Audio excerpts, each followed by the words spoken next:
Okay, welcome back to U.S. History Lecture videos. I'm Mrs. Richardson. Today we're going to talk about the 1932 presidential election and FDR, or Franklin Delano Roosevelt, who becomes president after the 1932 election in the middle of the Great Depression. All right. So, as a reminder, it did take place during the Great Depression, and Americans were desperate for change. Franklin Delano Roosevelt, or I'm going to refer to him as FDR for this lecture, offered a new vision and hope to people who were voting.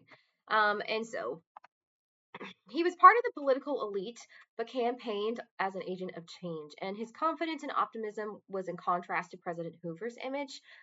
Despite his wealth, because he was quite wealthy, he struggled with polio, and that made him relatable to many of the middle and lower class. President Hoover's response to the Great Depression was kind of seen as ineffective, and people did not want to keep him. Roosevelt had political experience and had passed some reforms as the governor of New York, and so that affected his popularity. And as you can imagine, people not liking Hoover made them prone to vote for whoever his opponent was. Roosevelt campaigned tirelessly, connecting with thousands of Americans. He was the first candidate to appear at a national convention to accept the nomination, and he promised a quote New Deal, which resonated with everyone who was voting for him. So he won by a landslide, carrying all but 6 states. You can see in this map, Roosevelt ran as the Democratic or the blue candidate, and there's a lot of blue on that map. The election marked the beginning of a new Democratic coalition, right? A group working together, and Roosevelt's victory signaled a shift in political culture. And so the Democrats were quite united and they were able to get a lot done. But remember, after a president is elected, there's a 4-month wait before they actually become president. And during that time period, nothing really happened. Hoover wasn't able to really do anything, and Roosevelt certainly didn't have the authority to do anything. So the country just kind of continued to slip into economic decline. And believe it or not, the result of this was a new amendment to the Constitution to shorten this waiting period to 2 months. So now, after a president is elected, it is only 2 months before they are actually sworn into office. The goal was to allow quicker action by incoming administrations and to reduce the period where often the president who has not been reelected or who has, who is knowing that they're not coming back doesn't do very much in the last few months of their presidency. So they're trying to reduce that amount of time.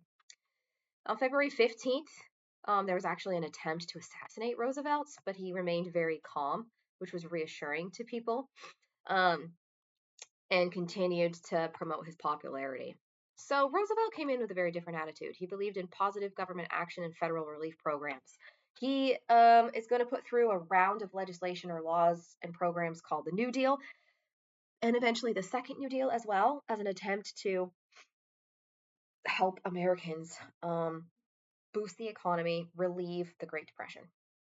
His ideas included Social Security, unemployment insurance, bank reforms, and he was open to different strategies to address the nation's problems. All right, what do I want to talk about? So by the time we get to 1932, the Great Depression is raging. Unemployment is at 25%, banks and businesses are failing, and the public is in despair. So Roosevelt is elected by a landslide in 1932, but also his wife was a significant asset in his campaign. And she kind of broke new ground for the first ladies or the wives of the president, doing a lot more than previous first ladies had done. She traveled, she gave speeches, she connected with voters, and was active in different social issues, which strengthened Roosevelt's campaign. So Roosevelt called on all Americans to assemble and fight a battle against the forces of economic depression. He famously stated the only thing we have to fear is fear itself. And people felt a wave of hope when he was elected. He skipped the traditional inaugural parties when he became president and went right to the White House to begin work to help boost the economy. So next we'll talk about the New Deal.